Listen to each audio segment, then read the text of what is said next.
चलिए, तब शुरू हो गई है मेरे ख्याल में हर्ष। हाँ, तो सर अभी हमारा जो 3 बजे का टाइम है उसके लिए हमने पार्टनरशिप का सब्जेक्ट रखा हुआ है। और इसमें हमने जो क्वेश्चन बताए थे मेंस के पॉइंट ऑफ व्यू से, वो अभी हमने रिसेंटली पिछले हफ्ते में पूरे किए हैं। वो तकरीबन 6 या 7 क्वेश्चन हो चुके हैं, ये मैंने बोलना चाह रहा हूँ। उसके बाद आज इसका एक लास्ट चैप्टर, जो कि एक पार्टनर का जो अपने दूसरे पार्टनर के साथ क्या ऐसा रिलेशन होना चाहिए उसके बारे में बताया गया है। तो इसकी और आज ब्रीफिंग करेंगे, और इसके साथ कल हम पूरे पार्टनरशिप एक्ट का एक बार आपके थ्रू रिवीजन करना चाहेंगे, ये मैं बोलना चाह रहा हूँ। इसके साथ हर्षी आपने, संदीप जी आपने तो ओवरऑल करके आना है। बाकी आदित्य जी, शुभम जी, खान जी आपने भी ओवरऑल करके आना है। बट कल क्लास मिस नहीं करनी है, मैं बोलना चाहता हूँ। आदित्य जी, खान जी, शुभम जी, कोई शक है, कोई काम है क्या, पहले बता दीजिए।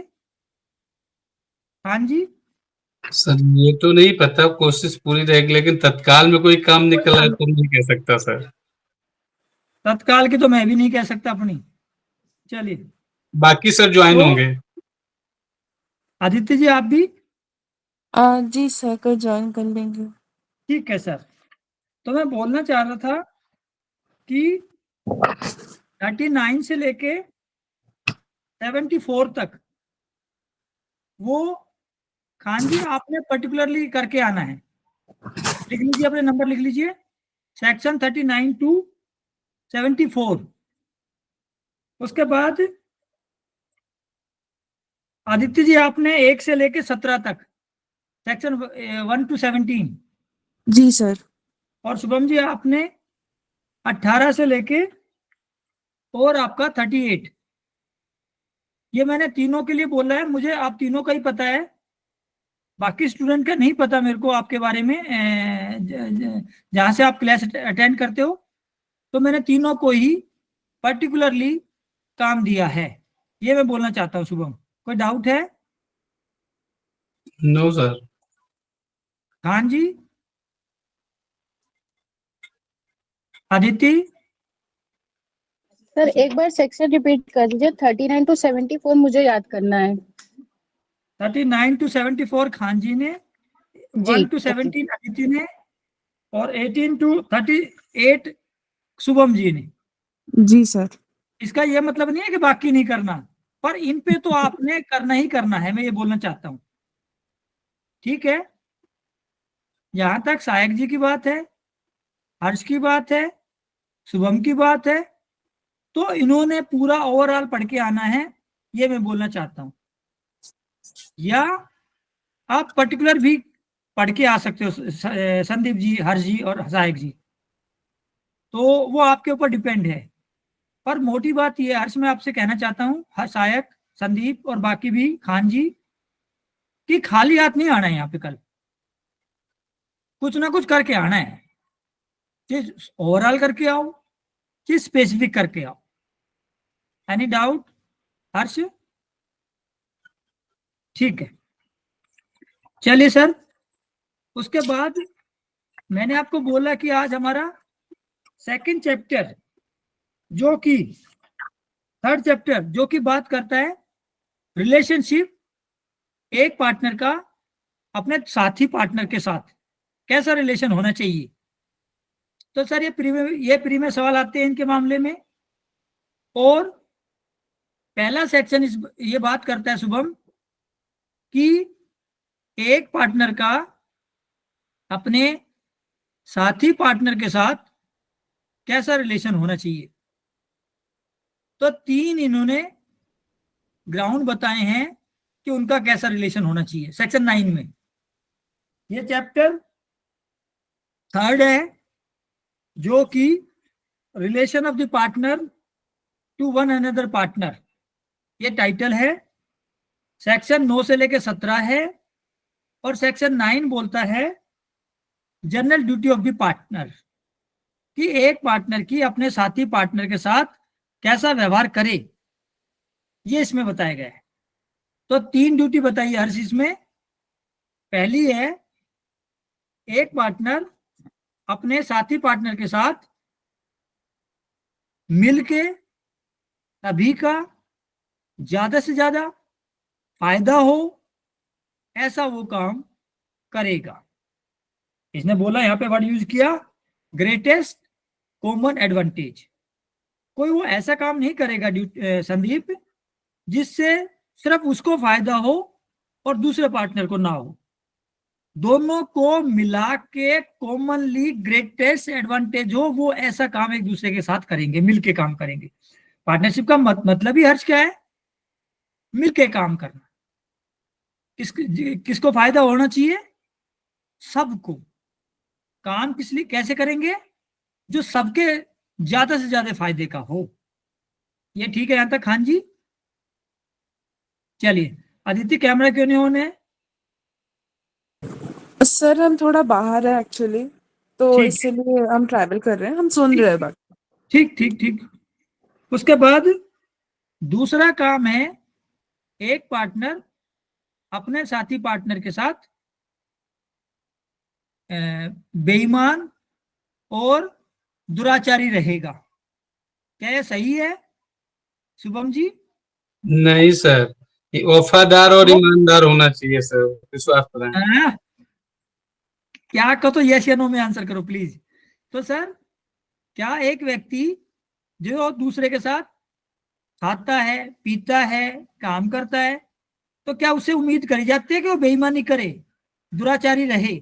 No sir. हालांकि कर तो देते हैं, पर हमारी ड्यूटी है कि जिसके साथ हम काम धंधा कर रहे हैं उसके साथ हम सही व्यवहार रखें, उसके साथ हम ईमानदारी का व्यवहार करें, भाईचारे का व्यवहार करें और एक उचित व्यवहार करें, ना कि अनुचित, गैर कानूनी, अनैतिक वैसा व्यवहार हमसे मना किया हुआ है।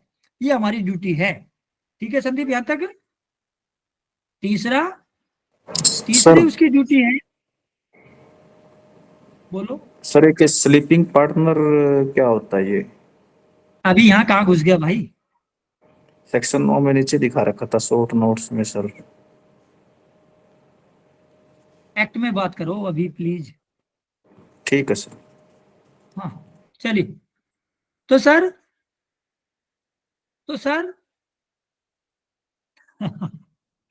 अभी बीच में नहीं भाई, बाद में एक बार मेरे को पूरा कर लेने दिया करो, फिर बोले करो बीच में। पहली तो आपने सिर्फ वो क्वेश्चन करना है हैंड रेज करके जो मैंने बोला वो आपकी समझ में ना आया हो, क्योंकि अगर आप बीच में आउट ऑफ द कंटेस्ट अगर कोई पॉइंट बोल दोगे ना तो फिर मेरा ध्यान उधर चला जाता है। स्लीपिंग पार्टनर वो होता है जो पार्टनर तो होता है पर उसको या उसने कोई काम करने की जिम्मेवारी नहीं ली है, वो सिर्फ बस पार्टनर होता है फॉर प्रॉफिट। उसने कोई जिम्मेवारी नहीं ली, कोई काम करने का नहीं बोला, भाई मैं ये परचेजिंग करूंगा, सेल करूंगा, अकाउंट देखूंगा या बिजनेस करूंगा। भाई वो एक बीइंग पैसा लगा के बैठा है, एग्री होके बैठा है, उसको कोई जिम्मेवारी नहीं सौंपी या उसने कोई जिम्मेवारी नहीं ली। बोले खान जी।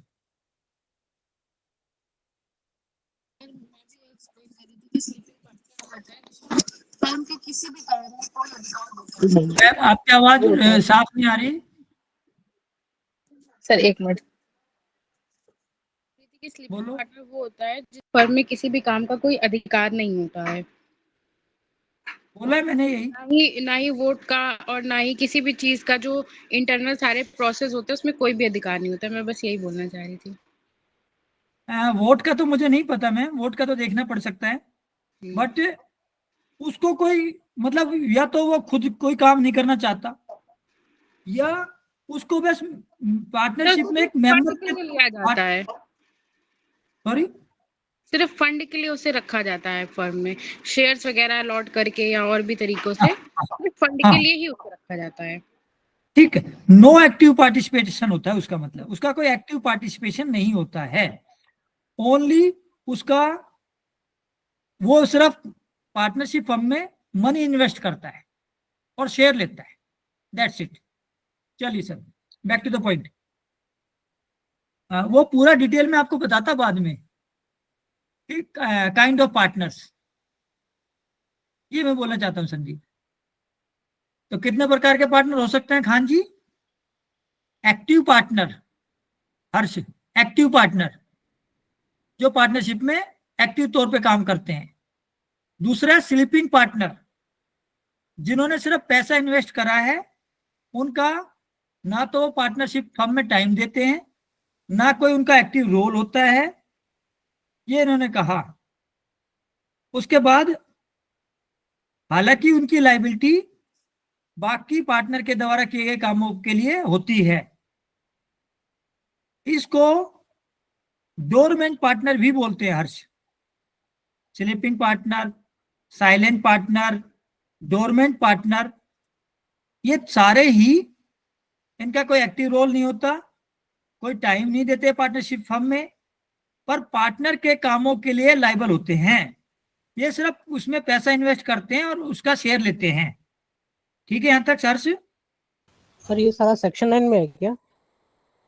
नहीं, ये इसमें कुछ भी नहीं है। वो तो संदीप जी ने बीच में एक लाइन घुसा दी, तो मुझे फिर अब ये उसके बारे में सारा बोलना पड़ेगा अभी फिलहाल।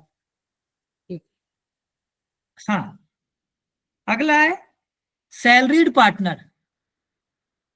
वो पार्टनर जिसको किसी काम का स्किल है, मान ले आपने एमबीए वगैरह करा होगा सेल में, तो आपको पार्टनर भी बनाया, प्लस सेल के लिए, सेल परचेज के लिए आपको एक सैलरी का भी रखा हुआ है। सर ये बड़ा एप्लीकेशन बेस्ड क्वेश्चन है खान जी, शुभम जी, कि पार्टनर को सैलरी भी दी जा सकती है हर्ष। अभी हमने पढ़ा था ना, mode of determination whether a person is a partner, whether group of a person is a partnership firm. तो हमने क्या बोला था? हमने बोला था कि it is totally depend on the real relationship between the partner and the circumstance. ऐसा नहीं है कि सैलरी नहीं दी जा सकती, but it is totally depend on the agreement between the partner. उसके बाद एक नॉमिनल पार्टनर भी होता है बेटा, ठीक है? उसका क्या काम होता है? जैसे एक टेरिटोरियल आर्मी होती है, तो उसमें हम वेल नोन पर्सन को उस आर्मी में कर्नल जनरल का पद भी दे देते हैं, बिना पैसे वाला। सुना है ये हर्ष कभी, शुभम? हाँ सर। कपिल देव को मिला हुआ है टेरिटोरियल आर्मी में पद, कर्नल या मतलब कर्नल का या किसका पद मिला हुआ है। तो उनका काम क्या है? सिर्फ वो एक वेल नोन फिगर है इंडिया की, इस वजह से सिर्फ उनको नाम के तौर पे उनको कर्नल जनरल बना दिया। से नॉमिनल पार्टनर कौन होता है? जो एक वेल नोन फिगर होता है हर्ष, उसको बिना बिना बिना शेयर वेयर के सिर्फ नाम के लिए पार्टनर बना देते हैं, ताकि फर्म की रेपुटेशन बढ़ जाए बस। ठीक है यहां तक अदिति? जी सर। एक होता है क्वैसी पार्टनर। क्वैसी पार्टनर वो होता है जो रिटायर तो हो गया, हर्ष रिटायर तो हो गया, पर उसने अपना पैसा अभी फर्म में ही इन्वेस्ट करा हुआ है। उसके बाद माइनर पार्टनर, अभी पढ़ा है ये सेक्शन 30। उसके बाद न्यू पार्टनर, इनकमिंग पार्टनर 31। उसके बाद रिटायरिंग पार्टनर 32।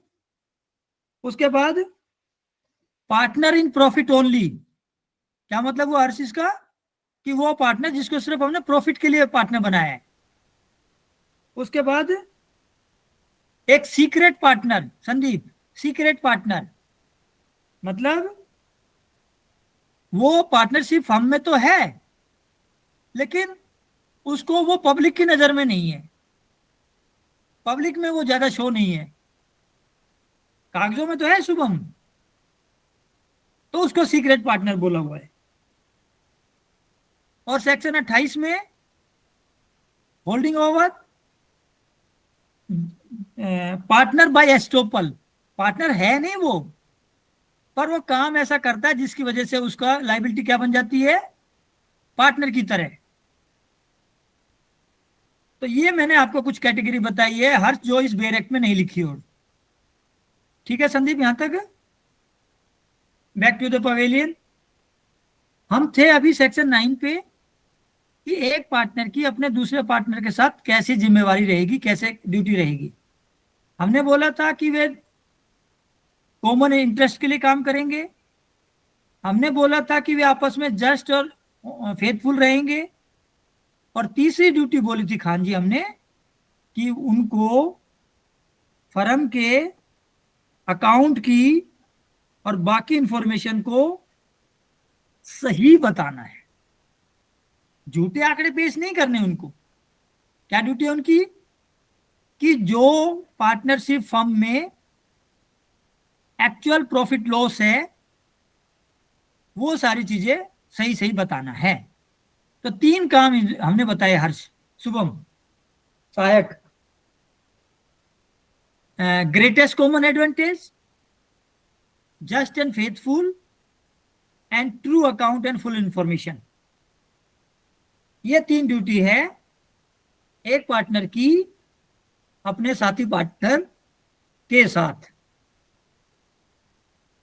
ठीक है यहां तक शुभम? हाँ सर। कैमरा ऑन क्यों नहीं है? चलो, उसके बाद अगर एक पार्टनरशिप फर्म शुभम की, सहायक की और खान जी की है, और इसमें विदाउट प्रेजुडिस बोल रहा हूं समझाने के लिए कि अगर सहायक उसमें फ्रॉड करके और पार्टनरशिप फर्म को नुकसान पहुंचाता है तो इसकी भरपाई कौन करेगा? पता लगने पर सहायक इसकी भरपाई करेगा अगर वो फ्रॉड से कोई फर्म को नुकसान पहुंचाता है तो। उसके बाद फर्म में के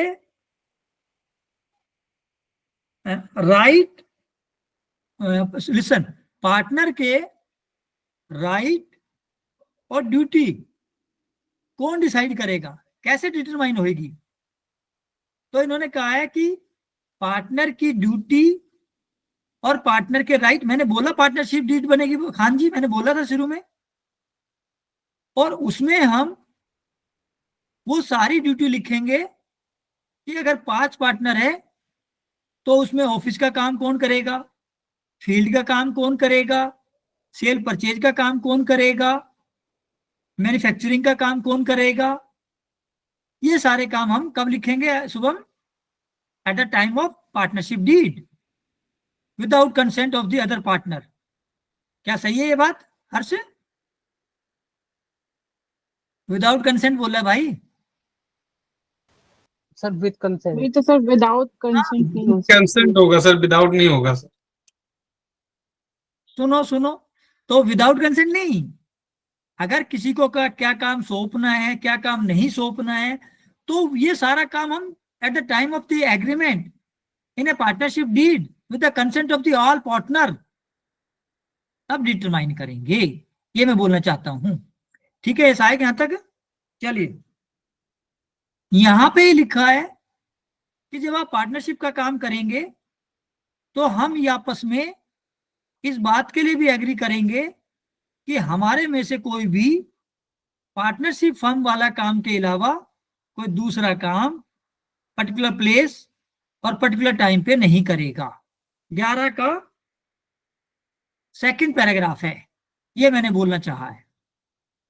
उसके बाद सेक्शन 12 ये बात कर रहा है कि जो हम व्यापार व्यवसाय करेंगे, पार्टनर क्या करेंगे, अल्टीमेटली कोई काम करेंगे ना भाई, तो उसमें उस बिजनेस को वो कैसे चलाएंगे, शुभम, पार्टनर किसी बिजनेस को कैसे चलाएंगे। तो इन्होंने समझाया कि पार्टनरशिप में अगर आपने कोई बिजनेस करा तो सभी पार्टनर उसमें हिस्सा लेंगे।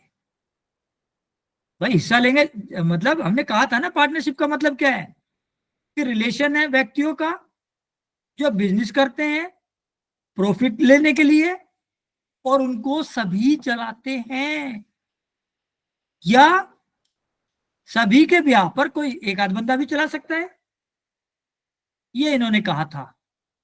अब हमने कहा कि सभी पार्टिसिपेट करेंगे, लेकिन शुभम अगर हम कॉन्ट्रैक्ट करके कहें कि भाई ना 2 आदमी काम करेंगे, तो ये टर्म कंडीशन सही है, सभी राज्य है तो ये भी सही है भाई, वैसे तो सभी पार्टिसिपेट करेंगे। बट अगर कोई काम ऐसा है जिसमें कि 2 ही के पार्टिसिपेशन से काम चल जाएगा, तो हम ऐसी टर्म कंडीशन भी लिख सकते हैं भाई।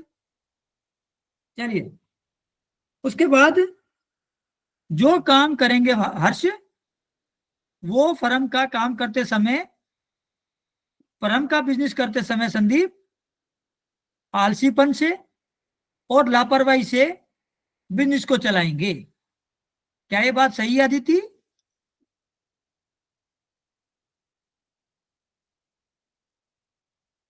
हर्ष, नो सर, ड्यू डिलिजेंस।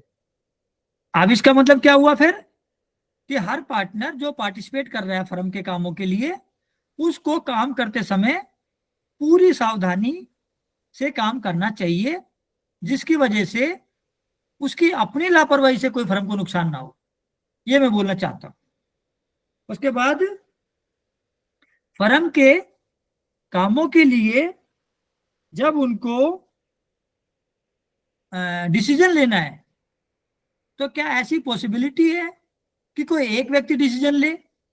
अगर लिखा हो तो बात अलग है, नहीं तो हर व्यक्ति को अपना ओपिनियन देने का राइट है। सिंपल बात, यहां तक सहायक है? क्या ऐसी पॉसिबिलिटी है कि उनके ओपिनियन में अंतर आ जाए हर्ष? तब डिसीजन कैसे लिया जाएगा बेटा? सर बाय मेजोरिटी, अगर किसी का नाम मेंशन है डीड में तो उसकी मर्जी से होगा। नहीं, अगर मान ले सबने ओपिनियन दी और ओपिनियन में डिफरेंसेस आ गए, majority sir, then the majority. Decision has been taken by majority. जिसकी मेजोरिटी होगी उसके हिसाब से डिसीजन ले लेंगे। उसके बाद प्रत्येक पार्टनर को अपने पार्टनरशिप फर्म में कितना नफा नुकसान हो रहा है, ये कैसे पता लगेगा संदीप?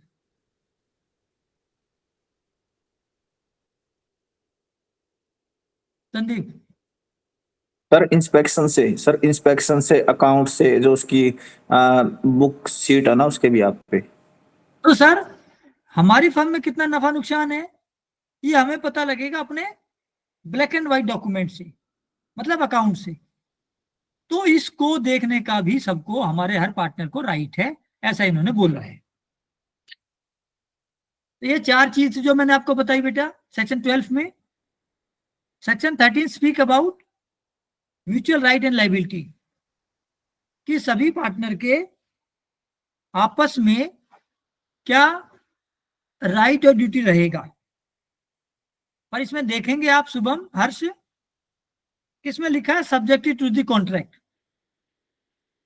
पूरे पार्टनरशिप में पार्टनरशिप डीड करते समय अगर सभी राजी होए तो हम सभी व्यक्तियों के, सभी पार्टनर के राइट इक्वल कर सकते हैं हर्ष, कम ज्यादा कर सकते हैं, वो हमारी मर्जी है। फिर कैसे चलेगी पार्टनरशिप हर्ष? सर कॉन्ट्रैक्ट के अकॉर्डिंग, कॉन्ट्रैक्ट के अकॉर्डिंग। और अगर हमने कॉन्ट्रैक्ट में कुछ ना लिखा तब चलेगी जो मैं बोल रहा हूं कि भाई किसी भी पार्टनर को रिम्यूनरेशन नहीं मिलेगा, मतलब कोई तनख्वाह ना मिलेगी।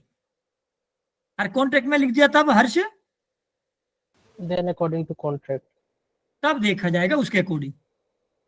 सामान्य लॉ क्या कहता है there is no remuneration for any partner.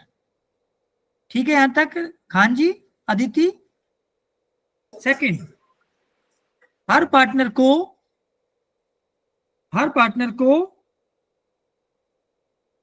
Partnership firm से होने वाले प्रॉफिट और होने वाले लॉस, उसके लिए भी उनकी लायबिलिटी रहेगी। यहां तक ठीक है हर्ष, सुसहायक? Yes sir. चलिए, उसके बाद अगर पार्टनर ने कोई अपनी कैपिटल फर्म में लगाई हुई है तो वो उस कैपिटल में से, जो उसने लगाया था पैसा, उसमें से वो जो प्रॉफिट होएगा ना, उसमें से इंटरेस्ट लेगा वो। शुरू में हमने पार्टनरशिप फर्म शुरू करी सहायक, और 2-2 लाख रुपए इकट्ठे करके हमने शुरू कर दिया। तो हमने, सहायक ने, खान जी ने और मैंने, तो टोटल 8 लाख रुपए हो गया। हमने फर्म शुरू कर दी, बाद में पैसे की जरूरत पड़ी और मैंने फिर जो है 2 लाख रुपए या 5 लाख रुपए मैंने आपको फर्म को दिए। तो जो प्रॉफिट होएगा उस प्रॉफिट में से मैं अपने 2 लाख जो मैंने दिए थे बाद में, या 5 लाख दिए थे मैंने, मैं उस 5 लाख को तो वापस लेऊंगा ही लेऊंगा हर्ष, प्लस इंटरेस्ट भी लेऊंगा। प्रॉफिट में से बोल रहा मैंने। कितना इंटरेस्ट हो सकता है हर्ष? इन्होंने कहा 6% वो इंटरेस्ट हो सकता है, ये इन्होंने कहा है। उसके बाद अगर पार्टनर कोई काम करते समय कोई पेमेंट देता है, इमरजेंसी में पार्टनर अपनी जेब से कुछ पैसा लगाता है, तो वो पैसा कौन देगा सहायक?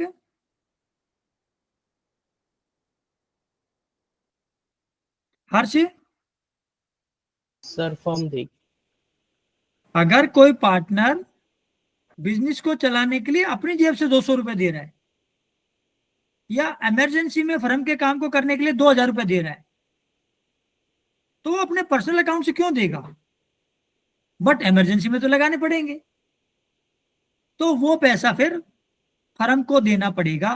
फर्म जो है पार्टनर को देगी। ठीक है, लेकिन अगर पार्टनर लापरवाही से कोई काम करेगा खान जी, और फर्म को नुकसान हो जाए, तो फर्म के लॉस के लिए भरपाई कौन करेगा संदीप?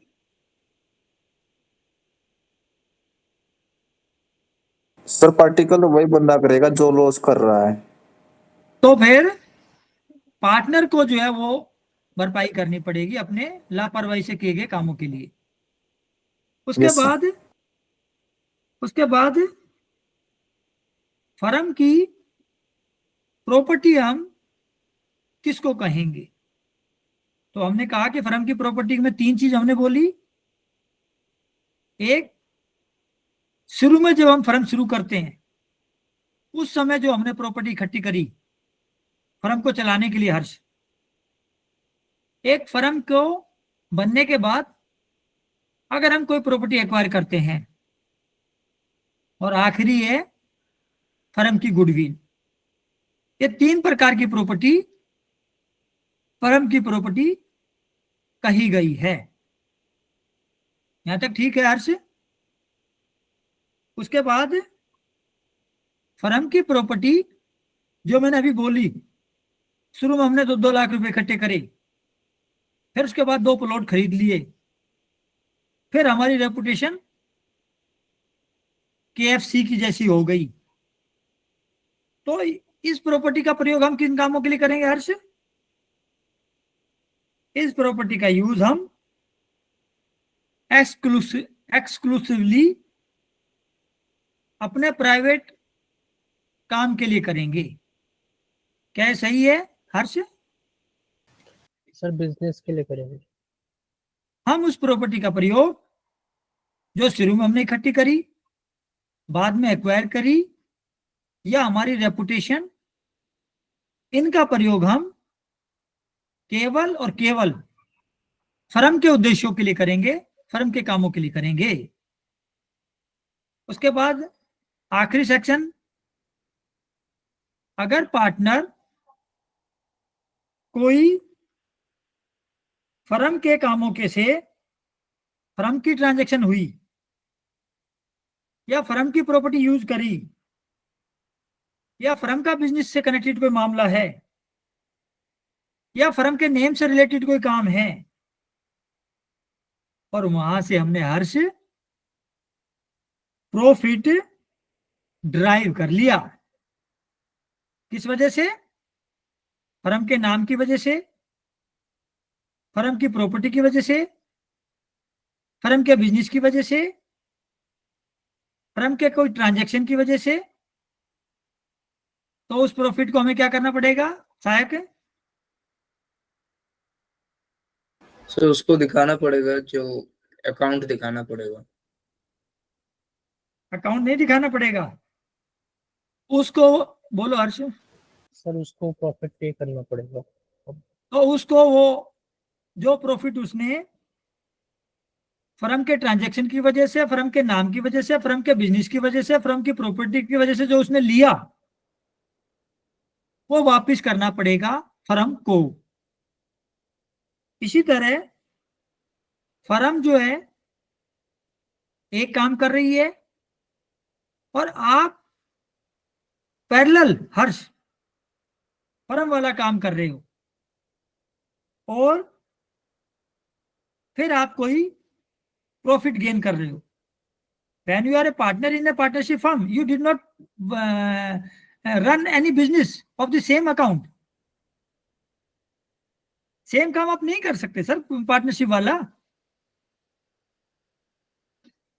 तो सेम काम करके आप अगर कोई प्रॉफिट गेन करते हो Harsh, then the position is same. आपको पैसा ट्रांसफर करना पड़ेगा और पे करना पड़ेगा प्रॉफिट को। ठीक है यहां तक हर्ष? चलिए सर, ये हमने चैप्टर 2 पढ़ाया है। कोई doubt Khan ji? No sir. कोई डाउट है या नहीं है? सर नहीं है, वो सारी मेरी। आ रही है। ठीक है दीदी। ओके जी सर। शुभम, जी सर। Sandeep, yes sir. ठीक है। चलिए अब इसकी रीडिंग करते हैं बेटा सावी की, और इसको कंक्लूड करते हैं। पढ़िए शुभम। कौन सा सेक्शन पढ़े सर? जहां से हमने शुरू किया है सर, चैप्टर 3। 9 से सर। हाँ, chapter 3 relations of partners to one another.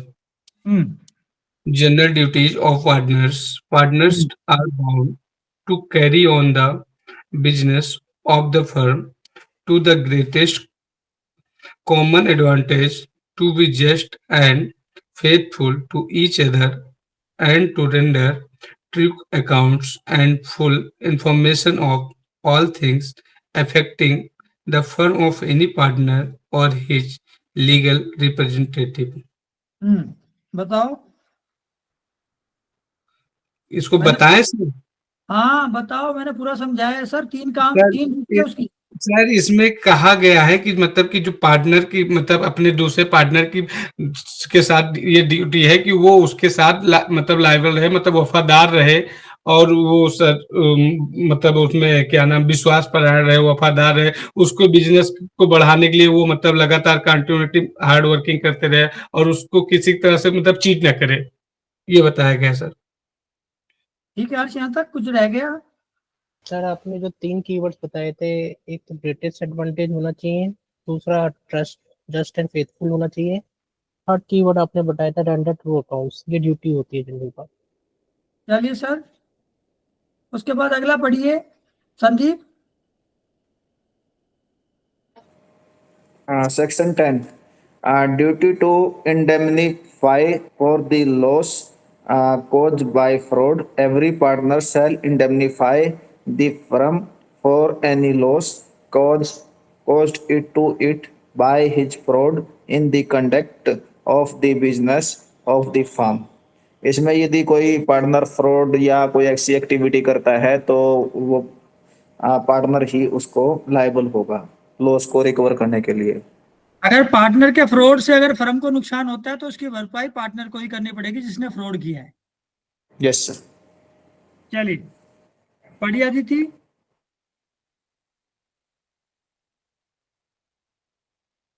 Are you in position to read? Sir हमारे पास अभी बैरक नहीं है तो हम पढ़ नहीं पाएंगे। हाँ जी खान जी। सर वॉइस आ रही मेरी? आ रही है, पढ़िए। हेलो। ओके। आ रही है section ma'am. 11 determination of rights and duties of partner by contract between the partners. Subclause 1, subject to the provision of this act, the mutual relation and duties of the partner on a firm may be determined by contract between the partners, and such contract may be expressed or may be implied by a course of dealing. Such तो इसने क्या contract कहा? may be very rail नहीं चलानी, बताना भी है sir. Sir मैंने बताओ। सोचा था पढ़ के पूरा फिर बाद में एक्सप्लेन करूंगी। नहीं, वो एक पैराग्राफ में पहले समझा दो ताकि वो, क्योंकि बड़ा होने पे फिर बीच में मिस हो जाता है कुछ। बताइए। सर जो पार्टनरशिप है, एक सेकेंड, प्रोविजन दिस एक्चुअली, तो जो म्यूचुअल ड्यूटीज है और ड्यूटीज और द पार्टनर में भी, सर म्यूचुअल ड्यूटी और जो सारी चीजें हैं वो पार्टनरशिप में मेंशन होंगी। चलिए आगे। Such contracts may be verified by consent of all the partners, and such consent may be expressed or may be implied by a or a course of dealing. तो ये आपकी राइट एंड ड्यूटी सभी की sir, हाँ सभी की consent के साथ होगी, जो हाँ, ये जो मतलब लिखा जाएगा। बोलो शुभम। सर इसमें बताया गया है जो मतलब पार्टनर्स होंगे उनके जो मतलब लायबिलिटी और जो मतलब है वो कॉन्ट्रैक्ट के अकॉर्डिंग डिसाइड किया जाएगा सर। उसमें 2 टाइप्स के कॉन्ट्रैक्ट को बताया गया है, एक्सप्रेस एंड एम्प्लॉयड के थ्रू। इन दोनों के मतलब थ्रू, कॉन्ट्रैक्ट के थ्रू उसको क्लियर किया जाएगा कि उनकी लायबिलिटी क्या क्या क्या है और क्या क्या कर सकते हैं वो। ठीक है, और अगर उसमें चेंज करना है तो वो चेंज भी कंसेंट के साथ किया जा सकता है। कंसेंट के साथ ही चेंज किया जा सकता है। अगर उसमें चाहेंगे तो 2 लोग भी अगर करना चाहे, अगर उससे सहमति कंसेंट होती है तो 2 लोग भी कर मतलब उसको कर सकते हैं, उस कार को या चला सकते हैं फर्म को, अगर उन लोगों की कंसेंट मिलती है तो। चलिए बोले खान जी आगे। Subsection 2, agreement in restraint of trade, notwithstanding anything contained in section 27 of the Indian Contract Act 1872, 9 of 1872. Such contracts may provide that a partner shall not carry on any business other than that of the firm while he is a partner.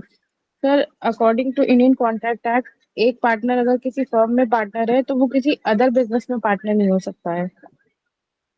ऐसा नहीं बोला बेटा इसमें। हाँ, initially इसने कहा है कि not with standing anything contain in the section 27 of the Indian contract act. ये कहना चाह रहा है हर्ष कि भाई सेक्शन 27 इंडियन कॉन्ट्रैक्ट एक्ट में चाहे कुछ भी लिखा हो, हमें उसे कोई लेने देना नहीं है। क्या लिख रहा है 27 में? 27 में लिख रहा है कि अगर आप किसी को बिजनेस करने से रोकने का एग्रीमेंट करोगे तो वो एग्रीमेंट वाइड होगा। वाइड होती सर, तो उसमें चाहे बेशक वाइड लिख रहा हो, लेकिन इसमें एक्सेप्शन 11 का बता। हम पार्टनरशिप में अगर हम राजी हो तो कोई पार्टनर पार्टनर रहने के साथ साथ कोई भी बिजनेस जो फर्म वाला हो उसके अलावा दूसरा बिजनेस वो नहीं करेगा। तो ये भी कॉन्ट्रैक्ट पार्टनर के दूसरे काम करने को रोकता है, पर ये पार्टनरशिप एक्ट में जायज है। सामान्य तौर पे एक व्यक्ति को दूसरे व्यक्ति से काम करने से रोकना का एग्रीमेंट करना, वो एग्रीमेंट गलत है, वाइड है। ठीक है यहां तक सहायक? Yes sir. 12 सर ये अपवाद में क्यों आ रहा है सर? अपवाद में क्यों आ रहा है? हाँ सर, जैसे ये आपने जो सेक्शन 27 इंडियन कॉन्ट्रैक्ट 1872 का बताया, वो कॉन्ट्रैक्ट अलग चीज होती है, पार्टनरशिप अलग चीज होती है। हाँ नहीं तो इसमें ये कहा गया ना कि इसके लाइबल में सर, कॉन्ट्रैक्ट के लाइबल में ये एक्सेप्शन लिखा जाएगा कि सेक्शन 11 क्लॉज 2 इसका एक्सेप्शन है। तो सर एक्सेप्शन क्यों है? ये तो पर्टिकुलर इसमें डिफाइन किया गया है ना सर। नहीं सर, हम ये कह रहे हैं कि सेक्शन 27 जो कॉन्ट्रैक्ट एक्ट है उसमें तो कॉन्ट्रैक्ट होता है और उसमें एक ही टर्म, एक ही लाइबिलिटी होती है, एक ही टर्म होती है, एक ही कंडीशन होती है, एक गिव एंड टेक होता है। वहां पे कॉन्ट्रैक्ट में गिव एंड टेक होता है सर, पर पार्टनरशिप गिव एंड टेक के लिए नहीं है सर। पार्टनरशिप तो म्यूचुअल प्रॉफिट के लिए बनी है, जी सर। पूरी पार्टनरशिप एट होल के लिए बनी है। उसका ऑब्जेक्ट कलेक्टिवली है। Individually are partner but the collective they are firm. So you did not work separately apart from the partnership firm. इसलिए उसको यहाँ पे मना किया हुआ है कि भाई आप, ये नहीं है कि तुम फर्म का भी काम करो और फर्म के पहले तुम अपना भी काम शुरू कर दो। तो फिर फर्म में काम करने का मतलब ही क्या रह जाएगा? फिर तो अगर मान लो पार्टनरशिप में के तौर पे काम करने का पॉइंट ये है कि आप जो है बाकी जो इंडिविजुअल काम कर रहे हैं, बाकी जो फर्म काम कर रही है उनके साथ आपने कंपीट करना है हर्ष। लेकिन अगर आप अलग से भी काम करने लग गए तो इसका मतलब आपने फर्म का एक कंपटीटर हर्ष बढ़ा दिया सर। बढ़ा दिया। फिर तो तुम्हारे यहाँ पार्टनरशिप फर्म में रहने का पॉइंट ही क्या बना? पार्टनरशिप हमने इसलिए बनाई है ताकि हम मैक्सिमम प्रॉफिट कर सके और उसका शेयर आपस में डिस्ट्रीब्यूट कर सके। लेकिन पैरेलल अगर तुम काम करने लगे, बोलो सर सेम ऑब्जेक्ट का सेकंड बिजनेस नहीं कर सकते, या किसी अदर पार्टनरशिप फर्म में या किसी अलग बिजनेस में हम पार्टनर हो गए तो वो भी नहीं कर सकते सर? Sorry? जैसे अलग अलग चीजों के दो बिजनेस है, उसमें अगर अलग अलग फर्म में हम पार्टनर हैं तो भी गलत है, या फिर किसी सेम ऑब्जेक्ट का आप दूसरा बिजनेस नहीं कर नहीं, सकते? ये तो इन्होंने बोला ना कि एम्प्लॉयड अथॉरिटी में आपने बोला कि आप एक पार्टनरशिप में रहते हुए दूसरी पार्टनरशिप में नहीं काम कर सकते जब तक कि आपका कॉन्ट्रैक्ट में ना लिखा हो। हर्ष खान जी,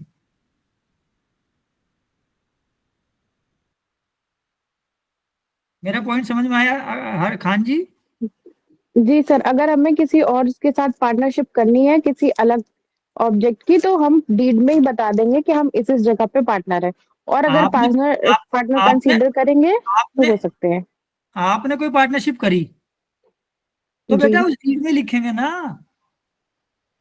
कि भाई अगर कोई व्यक्ति चाहे तो वो दूसरी पार्टनरशिप फर्म में भी पार्टनर बन सकता है। अगर उसमें लिखा हो तो बन सकते हो, तो नहीं लिखा तो आप नहीं बन सकते। सेक्शन 18 ये बोलते हैं हर्ष।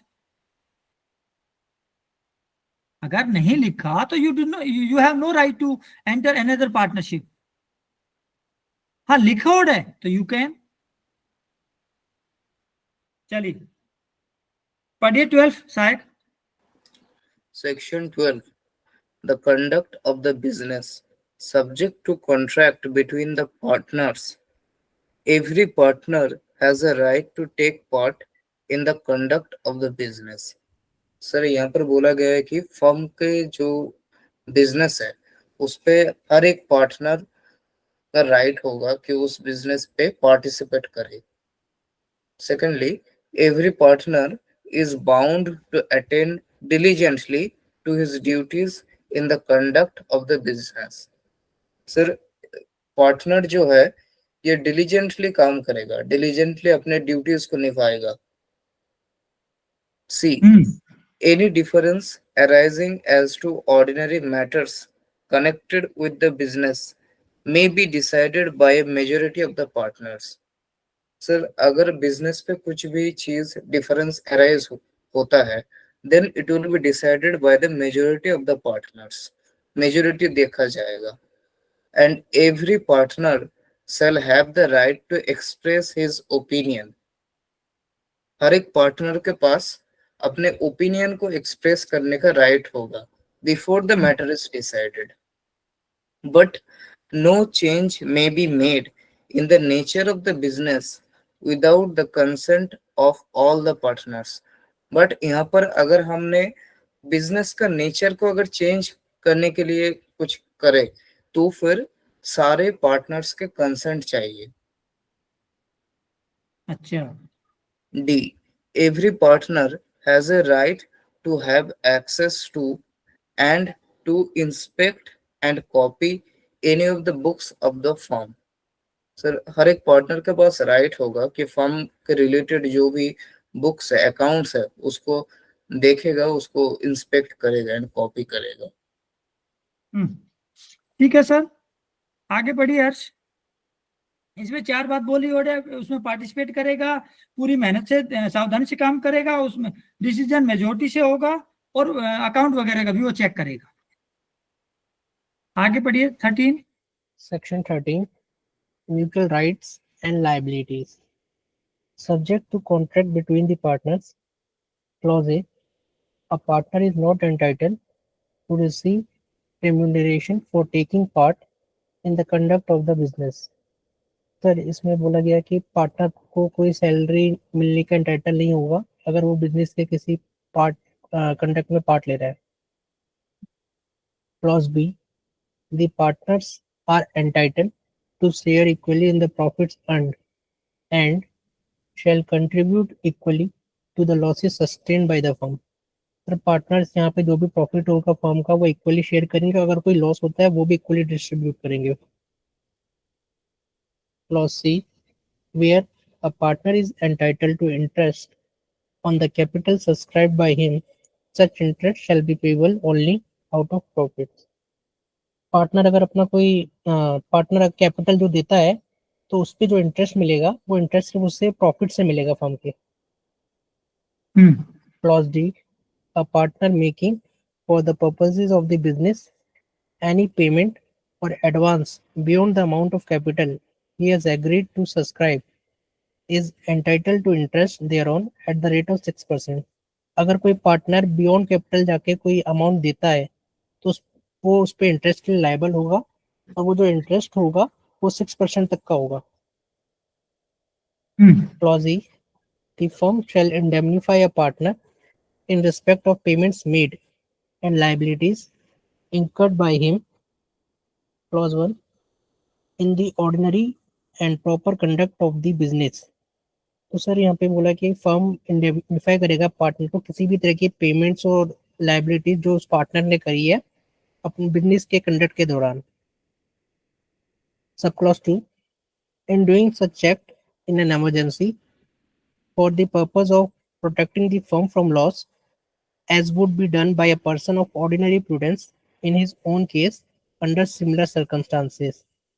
अगर वो इमरजेंसी के दौरान इमरजेंसी के टाइम में फर्म को लॉस से बचाने के लिए कोई ऐसा काम करता है जो एक ऑर्डिनरी प्रूडेंस करता है अपने केस में, तो उस केस में भी फर्म इंडेमनिफाई करेगी पार्टनर पेमेंट करी या कोई लायबिलिटीज इनकर्ड हुई.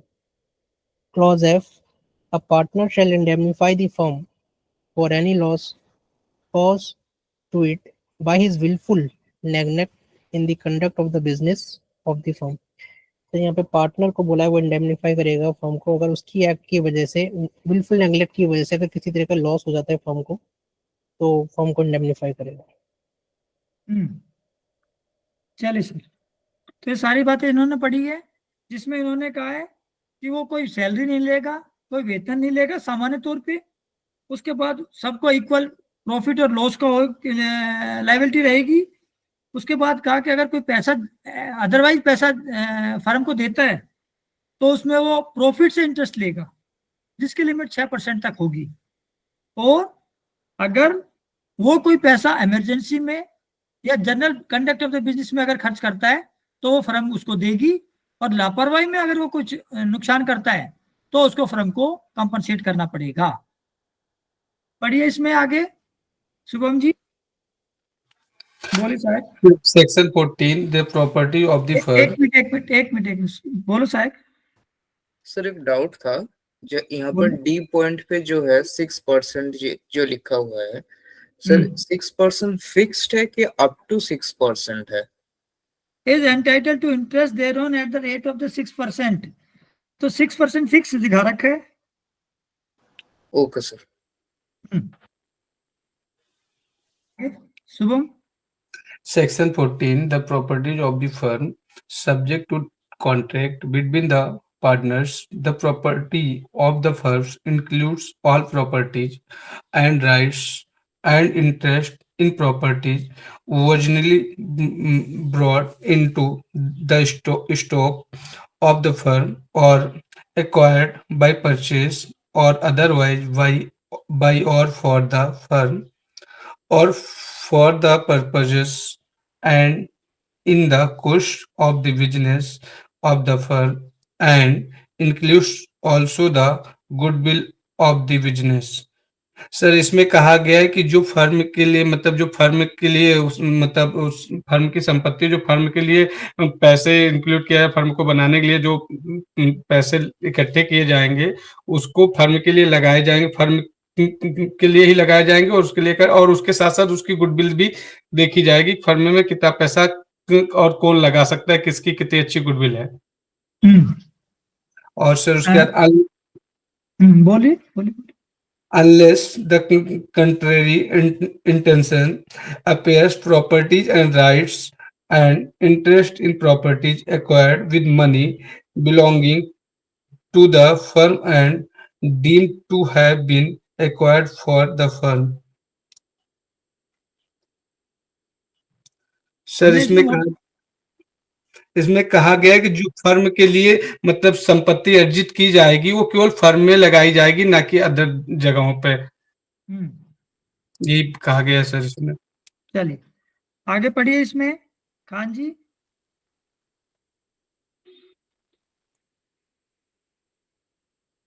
शुभम जी सर। सेक्शन 15। हाँ मैम 15 14 हो ओके, चुका। तो 3 section प्रकार की 15 प्रॉपर्टी का जिक्र हाँ किया। एक तो 15 ही बोला मैंने। Sorry, Section 15, application of the property of the firm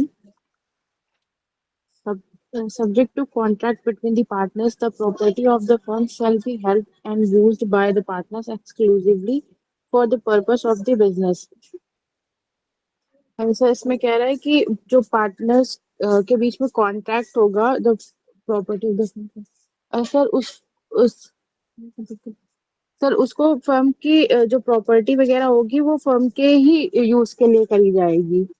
चलिए केवल मतलब एक्सक्लूसिवली बोला बिजनेस हुआ के है। लिए ही यूज किया जाएगा। ठीक है, आगे पढ़िए इसमें हर्ष। Section 16, personal profits earned by partners subject to contract between the partners। Clause A, if a partner derives any profit for himself from any transaction of the firm or from the use of the property or business connection of the firm or the firm name, he shall account for that profit and pay it to the firm। Sir यहाँ पे अगर कोई partner तो profit derive करता है firm की transaction की वजह से, फर्म की प्रॉपर्टी यूज करने की वजह से, बिजनेस कनेक्शन बिजनेस के टाइम पे फर्म के नेम की वजह से, तो जो प्रॉफिट हुआ है वो उसको फर्म को पे करना होगा। चलिए आगे। Clause B, if a partner carries on any business of the same nature as and competing with that of the firm, he shall account for and pay to the firm all profits made by him in that business. Sir यहाँ पे बोला गया है कि अगर कोई partner कोई business carry करता है उसी नेचर का जो फर्म कर रही है, फर्म के साथ compete कर रहा है, तो जो सारे जितने भी प्रॉफिट हुआ है उसे फर्म को पे करना पड़ेगा उस बिजनेस करने के टाइम पे। चलिए सर, ये पूरा सेक्शन हमने किया है, 11 हमने कर लिया है। 11 के बाद हमने कल कराया था 36, 54 और 55। तो अब इसके बाद 36 जो है 36 वो पढ़ेंगे। पढ़िए संदीप। 11 में पार्टनर रहते हुए हम दूसरे पार्टनर को, सभी पार्टनर को ये कह सकते हैं कि आप दूसरा काम मत करिए, when you are a partner in a firm. जबकि 36 में अगर कोई पार्टनर बाहर जा रहा है तो बाहर जाते समय शुभम वो अपना धंधा कर सकता है, अपने धंधे की एडवर्टाइजमेंट कर सकता है, परंतु वो जो फर्म का नाम है उसका प्रयोग नहीं कर सकता, फर्म के पुराने कस्टमर है उनको नहीं बुला सकता, और अपने आप को उस पुरानी फर्म का मेंबर रिप्रेजेंट नहीं कर सकता। ये काम वो नहीं कर पाएगा जब तक कॉन्ट्रैक्ट ना हो उनका। परंतु अगर उनका आपस में कॉन्ट्रैक्ट किया गया है जाने वाले के साथ कि भाई आप जो है फर्म के जाने के बाद फर्म वाला काम पर्टिकुलर प्लेस और पर्टिकुलर टाइम में नहीं करेंगे, तो उसको ये काम नहीं करना है। अगर आपको लगता है कि ये शर्त रीजनेबल है तब, पर ये शर्त जो है रीजनेबल होनी चाहिए। मैंने कहा कि भाई पूरे प्रदेश में आप बैन कर दो, वो तो सही नहीं है भाई। किसी एक पर्टिकुलर एरिया में आप उसको बैन कर सकते हो, आप उसको 20 साल के लिए बैन कर दो, 50 साल के लिए बैन कर दो, वो तो सही नहीं है। तो साल के लिए, 2 साल के लिए, 5 साल के लिए बैन कर दो तो एक माना जा सकता है। ये मैं सिर्फ एग्जांपल बता रहा हूँ, ऐसा कोई टाइमलाइन या ऐसा कोई प्लेस का दिया नहीं हुआ, ये मैं कहना चाह रहा हूँ संदीप। पढ़िए 36। Rights of outgoing partner to carry on competing business.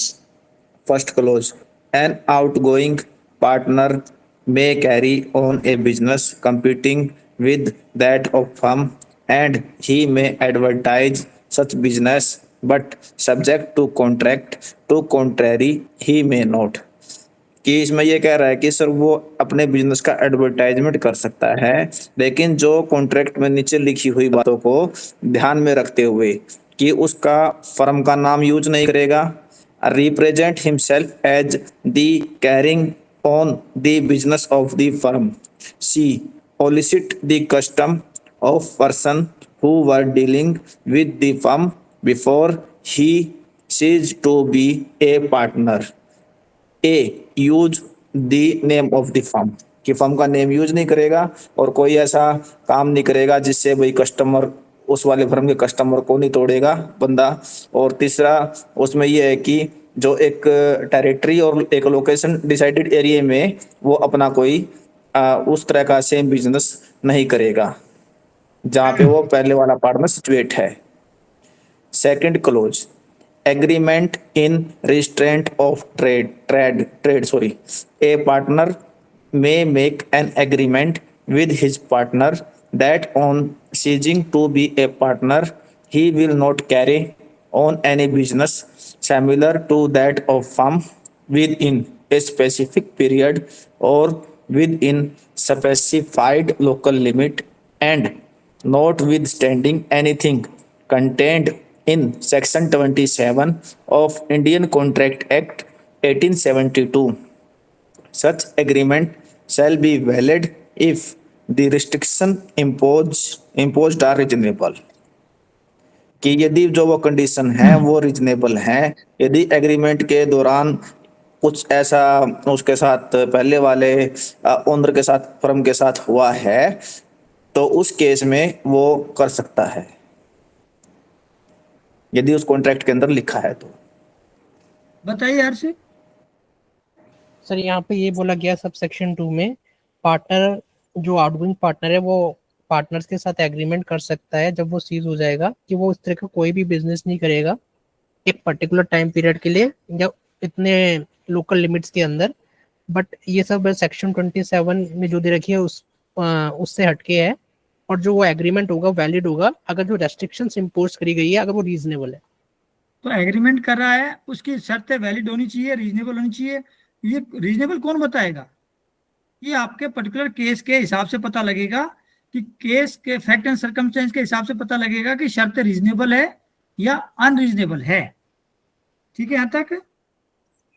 चलिए, ये भी एक्सेप्शन है शुभम, सेक्शन 27 का। हाँ एग्रीमेंट पता है sir. Agreement in restraint of trade 54 पढ़िए हर्ष शुभम।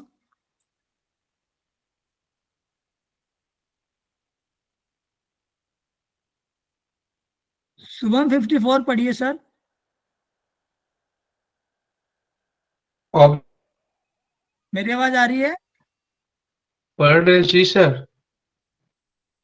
पढ़िए। Agreement restraints of trades partners may upon or in anticipation of the dissolutions of the firm make an agreement that some of or all of them will not carry on a business similar to that of the firm within a spec- specified period or within specified local limits and notwithstanding anything contained in section 27 of the Indian Contract Act 1872, 9 of 1872, section 9 of 1872, such agreements shall be valid if the restrictions imposed are reasonable. मतलब इसमें यही कहा गया है कि sir section 9 मतलब contract का section 9 के थ्रू अगर उसके एग्रीमेंट जो है वो अगर वैलिड होते हैं तब मतलब वो रीजनेबल माने जाएंगे। बताओ सहायक।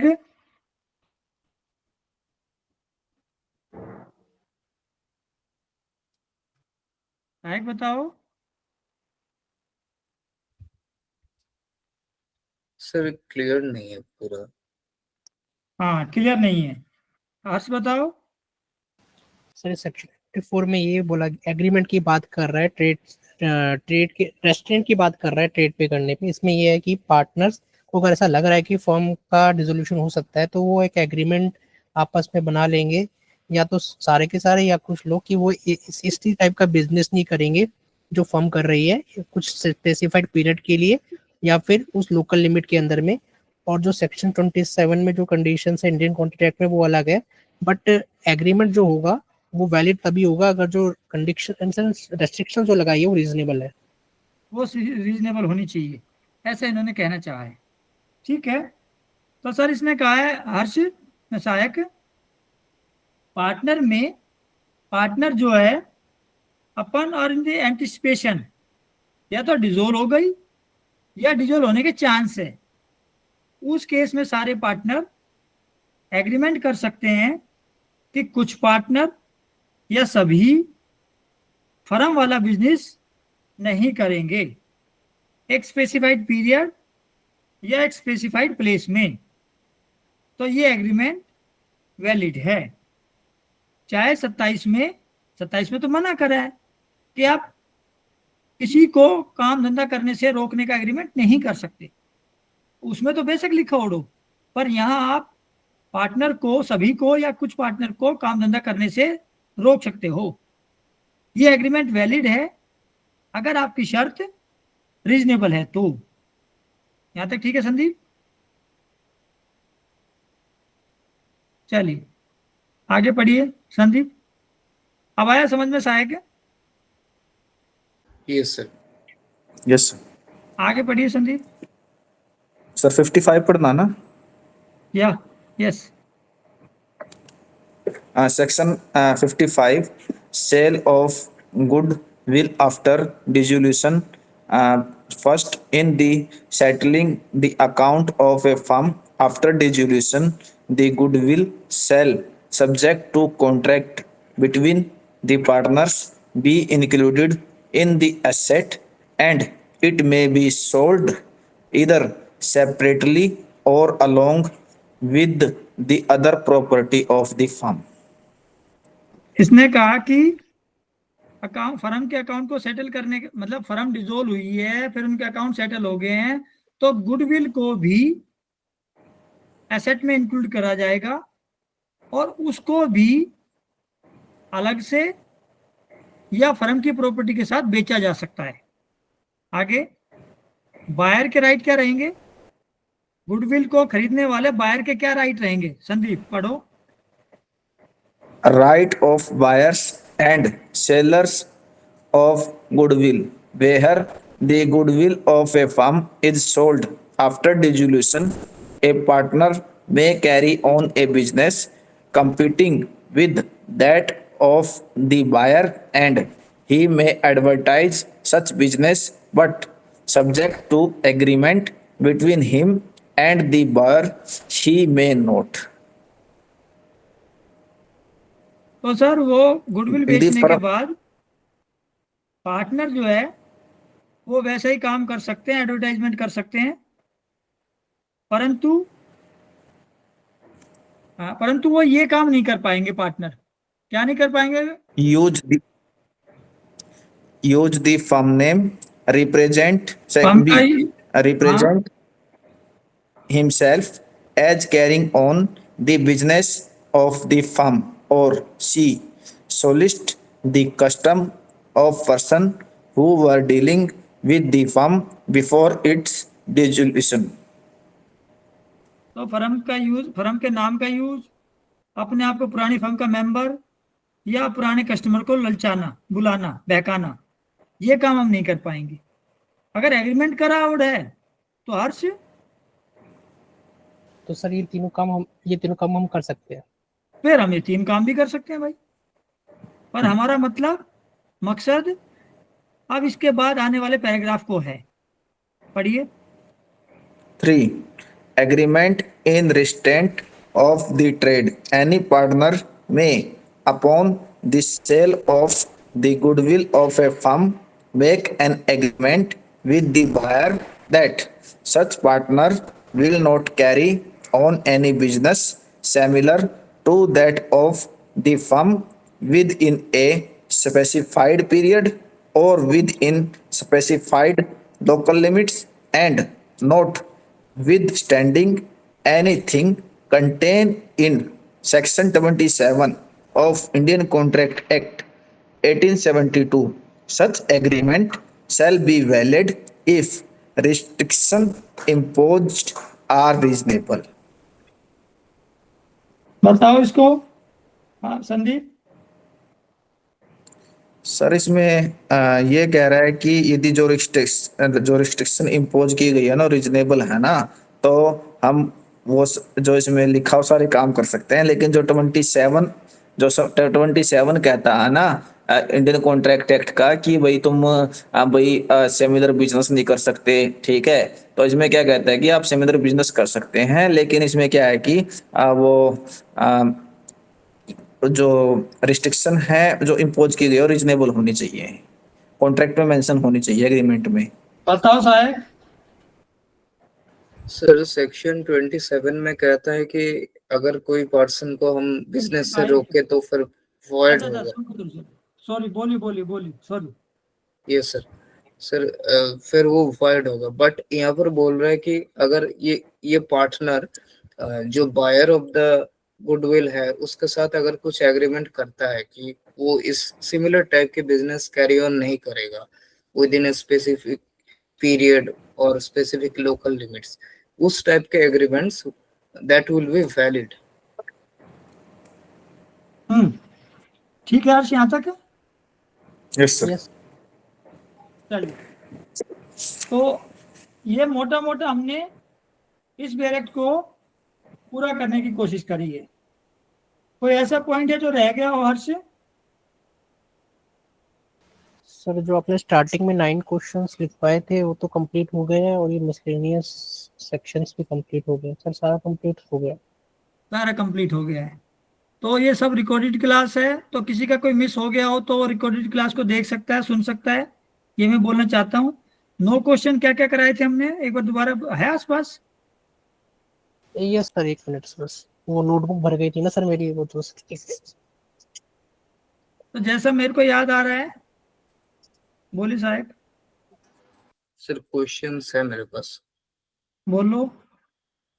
पहला क्वेश्चन था nature of partnership, kinds of partnership, mode of determination of partnership.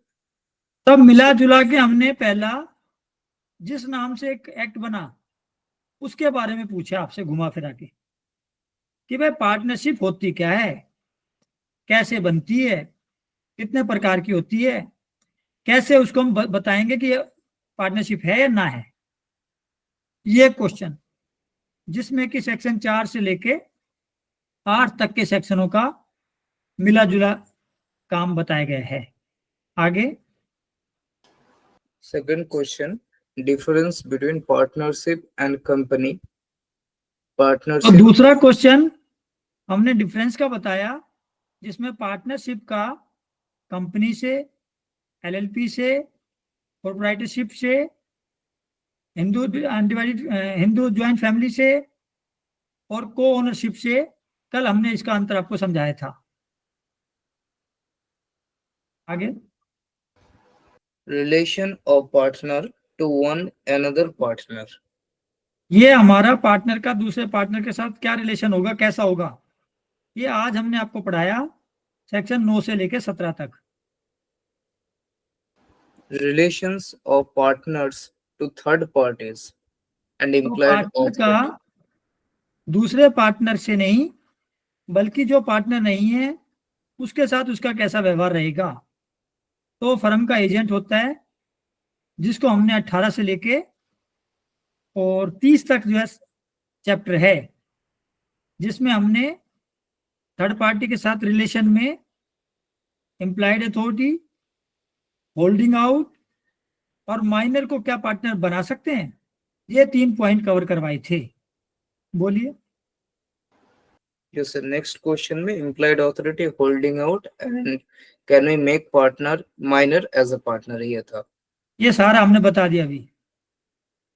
Next question, incoming partner, outgoing partner, expulsion of partner। तो ये अगला पॉइंट, इनकमिंग, आउटगोइंग और एक्सपेल्शन ऑफ द पार्टनर 31, 32, 33 और मिसलिनियस भी करवाए थे। इंसॉल्वेंसी के केस में और डेथ होने के केस में क्या सिचुएशन बनेगी। Dissolution of a firm in partnership। Partnership firm का डिसोल्यूशन 39 to 45 वो हमने कराए थे। Effect of non-registration। अगला जो है 56 ऑनवर्ड रजिस्ट्रेशन ऑफ फर्म का चैप्टर है। तो हमने पहले रजिस्ट्रेशन का तरीका, लेकिन वो जरूरी नहीं है, तो उसके क्या साइड इफेक्ट है, वो सेक्शन 69 एक क्वेश्चन के रूप में कराया था। आगे एंड हो गया। एंड हो गया। चलिए, तो ये सारे हमने 8-9 क्वेश्चन लास्ट 7-8 दिन में कराए हैं। कल हम ओवरऑल कोशिश करेंगे कि आपसे क्वेश्चन आंसर पूछ सके, ये मैं बोलना चाहता हूँ।